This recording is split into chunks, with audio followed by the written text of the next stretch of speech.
العالمين ونستعينه ونستهديه ونستغفره ونتوب إليه ونؤمن به ونتوكل عليه ونثني عليه الخير كله ونشهد أن لا إله إلا الله وحده لا شريك له ولا وزير له ولا معين له ولا مثيل له ولا شبيه له ولا ند له، ليس كمثله شيء وهو السميع البصير، الأول بلا بداية والآخر بلا نهاية، لا إله إلا الله وحده صدق وعده نصر عبده عز جنده وهزم الأحزاب وحده، لا إله إلا الله وحده لا شريك له، له الملك وله الحمد وهو على كل شيء قدير.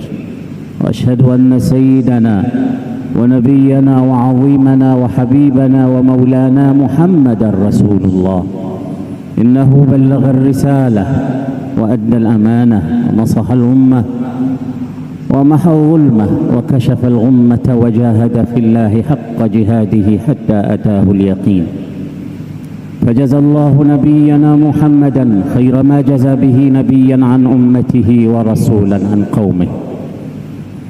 اللهم صل وسلم وزد وبارك على هذا النبي الأمين وعلى آله وصحابته الغر الميامين. أيها الناس، أوصيكم وإياي بتقوى الله تعالى وطاعته فقد فاز المتقون. Ndugu Waislamu, Ramadhani imeisha na waliofuatisha baada ya Ramadhani sita pia zimeisha, lakini hazijaisha sita kwa wale ambao wamechelewesha kufunga siku sita ambazo zimo ndani ya mwezi wa Shawwal. Lakini nalo juma la sita za mwisho tumeanza kuliapproach na karibuni tutamaliza. Sasa ikiwa Ramadhani imeisha, Mwarabu anauliza madha ba'da Ramadhan, madha ba'da Ramadhan, kuna nini baada ya Ramadhan? Je, kumalizika kwa Ramadhan ndo kumalizika kwa ibada? Je, kumalizika kwa Ramadhani ndo kumalizika kwa ucha Mungu? Je, kumalizika kwa Ramadhani ndio mapumziko ya watu wasubiri Ramadhani ya mwakani?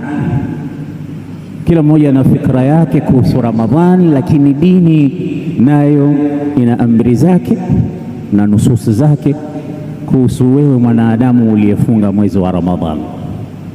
Tambua kwamba Ramadhani kwisha sio mwisho wa ibada.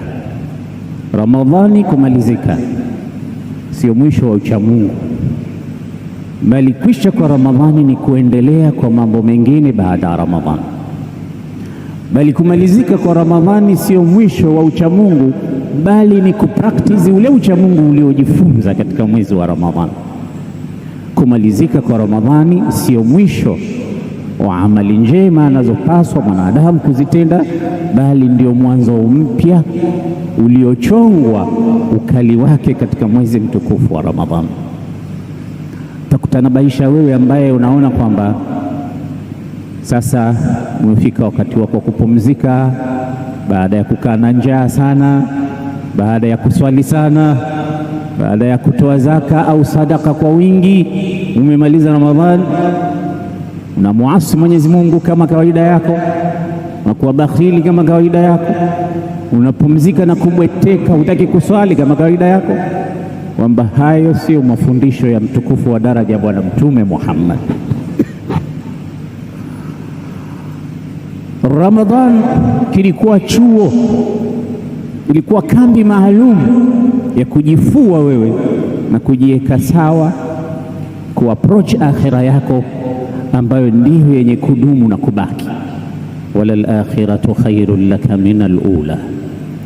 Ramadhani ilikuwa mafunzo ya kuona kwamba je, baada ya Ramadhani utamuitikia Mola wako lima daak, kwa lile alilokuambia ulifanye? Ikiwa katika Ramadhani aliambiwa wakulu washrabu hatta yatabayyana lakum alkhayt alabyad min alkhayt alaswad min alfajr thumma atimmu siyama ila al-layl wala tubashiruhunna wa antum aakifuna fi almasajid tilka hududullahi fala taqrabuha kadhalika yubayyinu Allahu ayatihi linnasi la'allahum yattaqun. Ilikuwa ruhusa kulu washrabu, kuleni kunyweni kwa vidhibiti maalum. Ukimaliza Ramadhani tu isome aya iliyomaliza sasa hivi, kadhalika yubayyinu Allahu ayatihi linnasi la'allahum yattaqun, utakuta maneno nasema wala ta'kulu amwalakum bainakum bilbatil watudlu biha ila alhukami litakulu fariqan min amwali nnasi bilithmi wa antum ta'lamun.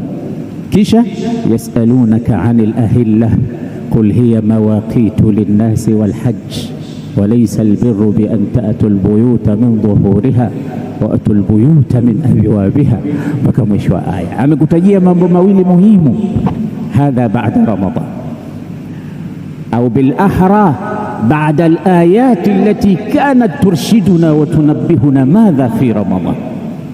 بعد رمضان tu kuleni kunyweni mpaka usiku uingie. Baada ya kupita mchana, msilale na wake zenu mchana wa Ramadhani, au mkiwa katika itikafu fanyeni dhawabit za itikafu, la tubashiruhun wa antum aakifuna fil masajid tilka hududullah, hiyo ni mipaka ya Allah. Fala taqrabuha, baidu anha, msikaribie. Kadhalika yubayyinu Allahu ayatihi linnasi la'allahum yattaqun wala ta'kulu amwalakum. Kama ulijifunza kutokula chakula mchana wa Ramadhani na unacho na hukufungwa kamba wala ukishukiwa silaha wala hukulazimishwa, yani kwa ridhaa yako kwamba ya Rabb umeniambia nisile, basi sitokula. Kama vile ambavyo ulitikia mwito wa kutokula mchana wa Ramadhani, usile mali za watu kwa batili. Yule aliyokukataza kula chakula mchana wa Ramadhani na ukatii, ndo huyo anakuambia wala taakulu amwalakum bainakum bilbatil wala taakulu amwalakum, yani amwala nnas. Kwa nini hakusema wala taakulu amwala nnasi bilbatil, msile mali za watu kwa batil? Kasema msileni mali zenu. Kwani mtu anaambiwa mali yake asile? Kwa nini asile na ni mali yake? Yani Qur'ani inataka kukuambia mali ya mtu ione kama mali yako, sio wale wanasema mali ya manga twanga. Hata mali ya manga ni mali ya mtu, ione kama mali yako. La taakulu amwalakum bainakum bilbatil. Na zipo anwaa nyingi, aina nyingi za ulaji wa mali za watu kwa batil. Hata ukimwoa mke ukimpa mahari nusu, alafu baadaye ukakaidi kutompa mahari yake mpaka ukafa, umekula mali ya mtu kwa batil, hujampa mahari yake. Ni wangapi wanadaiwa mahari hapa msikitini? Na wengine mshakuwa vizee vikongwe, ukifika kwao mkewe anakushtakia, shekhe, mume wangu hajanipa mahari mpaka sasa. Mwambie huyu anakufa na deni. Huyu anajichekia mke wangu mpaka leo unanidai tu. Ndio unadaiwa zako, haki yake.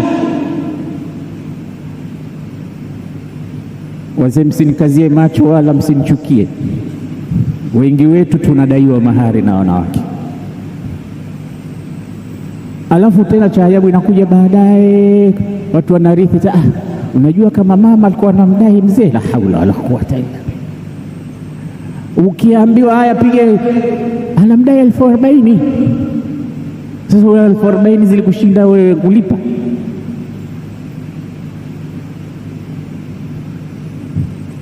Na maneno ya Mtume sallallahu alayhi wasallam, atakaye kwenda kukutana na Mwenyezi Mungu siku ya Kiyama hakumlipa mwanamke mahari yake, laqiya Allaha wa huwa zanin, atakwenda kukutana na Mwenyezi Mungu akiwa mzinifu. na mwenye kudaiwa asilipe deni na alikuwa na uwezo wa kulipa kwa maksudi tu akakataa kulipa, laqiya Allah wa huwa sariq, atakwenda kukutana na Mwenyezi Mungu akiwa mwizi. Lakini Mwenyezi Mungu anajua kuna wengine wanataka kulipa hawana uwezo. Mwenyezi Mungu anasema, Mtume anasema mwenye kuwa na nia ya kulipa na hakuweza kulipa, Mwenyezi Mungu atamlipia. Lakini ajabu wewe ambaye mke uliyempenda ukawa umemuoa eti ukampa mahari nusu, na imekuwa hiyo ni kawaida leo, katoa nusu tu, hayo nusu nyingine ujue ndo mpaka kiyama.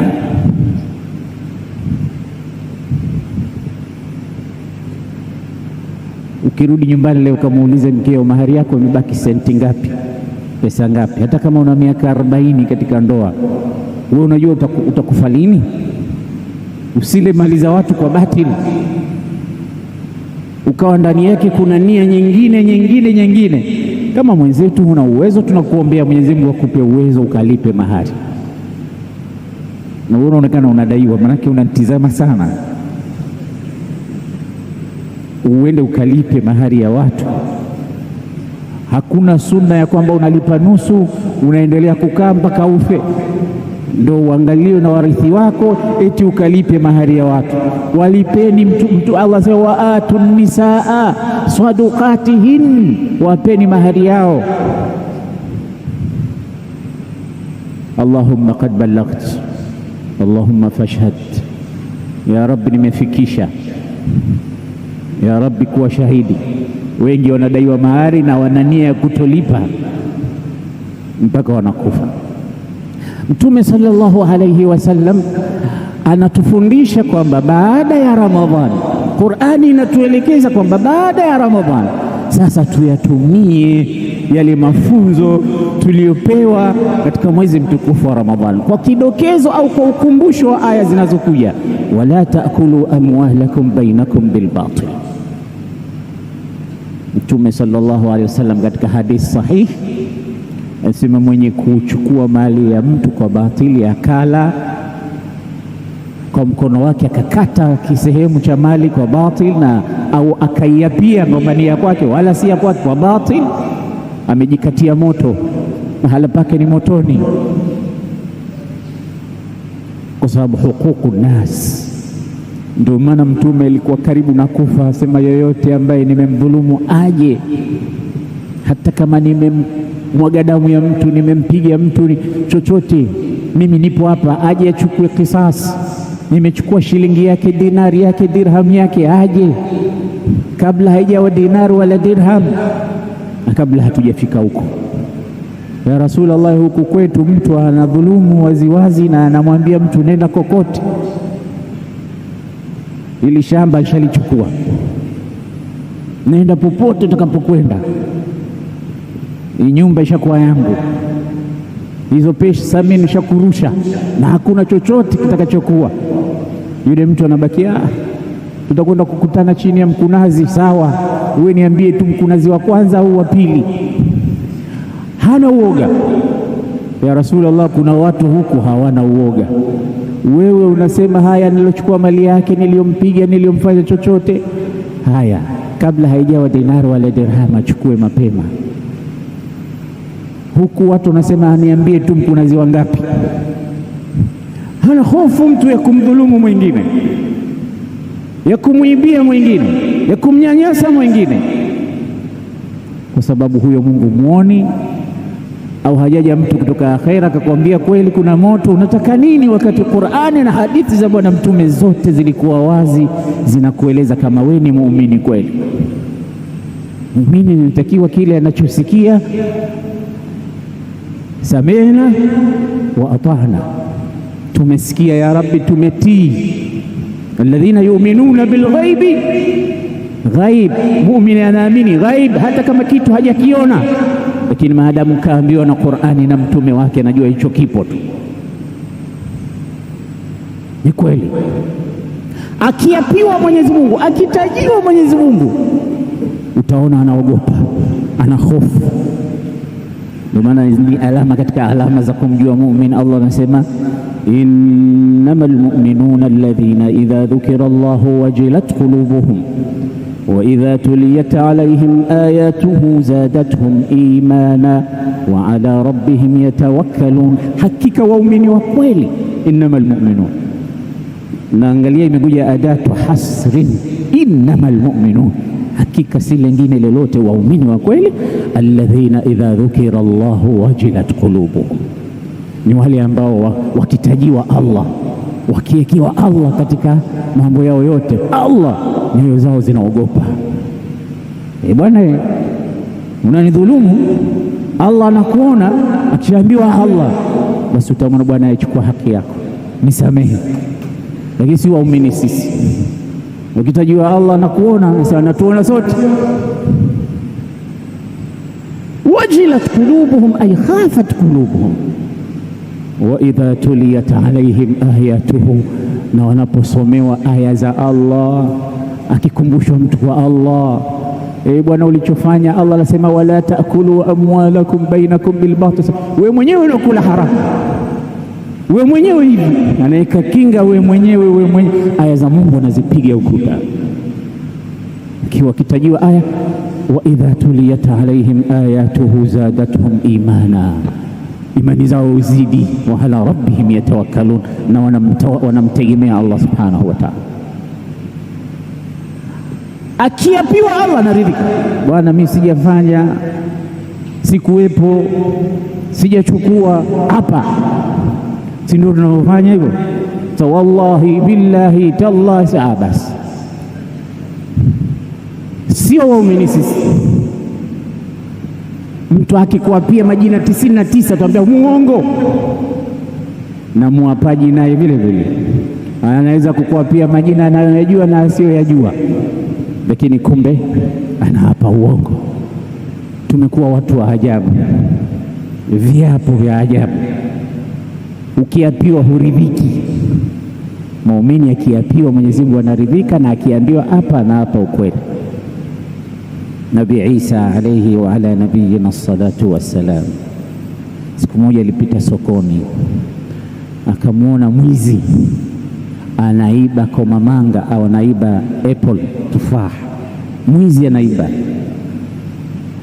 Nabii Isa, unajua mtu mwizi unamuona, unamjua. Wewe umeenda katika biashara, unaona pita mtu namna anavyo, utajua huyo kibaka. Isa akamwambia unaiba? Akamwambia sijaiba. Akamwambia wallahi nimekuona unaiba. Yule bwana akasema wallahi sijaiba. Akaapa.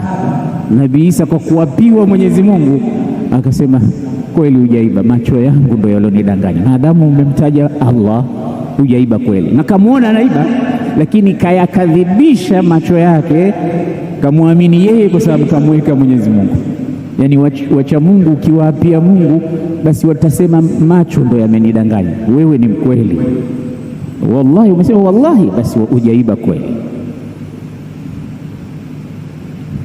Ndio Abdullah ibn Abbas alipokuwa na watumwa wake wengi, akimwona mtumwa wake amekuwa na adabu, anaswali sana, anamwambia wewe uko huru, kuanzia leo si mtumwa tena.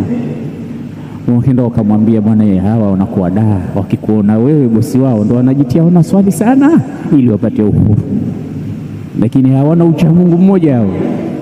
Abdullah ibn Abbas asema man khada'ana lillahi in khada'na lahu. Alikuwa Abdullah ibn Umar, sio Abdullah ibn Abbas. Abdullah ibn Umar mwana wa Umar ibn Khattab. Ina maana wananiahada kupitia ucha Mungu, kupitia kwa Mungu. Atakayenihadaa kwa Mungu atanihadaa kila siku, kwa sababu mimi nahadaika kwa Mungu. Madamu ile kasimama bismillahir rahmanir rahim, ile mimi inanifanya niamini kwamba huyu mcha Mungu. Wacha Mungu wanahadaika kwa Allah. Ndio maana ukimpata mtu mcha Mungu, basi na wewe unajitia mcha Mungu ili upate kumuhada.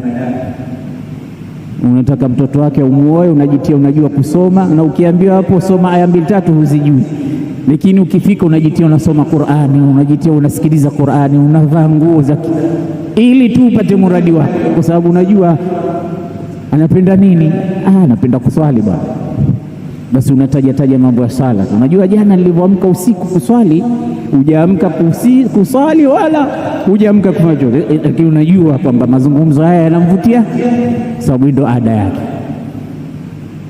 Ndugu zangu, tuwe wacha Mungu wa kikweli kama tulivyofundishwa na Mwenyezi Mungu katika mwezi mtukufu wa Ramadhan, la'allakum tattaqun. Na aya zile za saum, kama kutiba ala alladhina min qablikum la'allakum tattaqun, na mwisho kadhalika yubayyinu Allahu linnasi ayatihi la'allahum yattaqun. Ucha Mungu, je, umepatikana? Ucha Mungu kupatikana kwake, wala taakulu amwalakum bainakum bilbatil. Ucha Mungu kupatikana baada ya Ramadhani. Mbele yetu kuna nguzo ya haji. Yasalunaka anil ahilla, wanakuuliza kuhusu miezi miandamo. Qul hiya mawaqitu linnasi walhajj, waambie watu wana mambo yao katika hesabu za miezi. Wanawake waliozaa, wanawake walioachwa, wanawake waliofiwa, wanawake walio katika eda, na sisi wenyewe tuna mambo yetu ya hesabu, yote yanafungamana na mwezi. Lakini pia kuna mambo ya hija.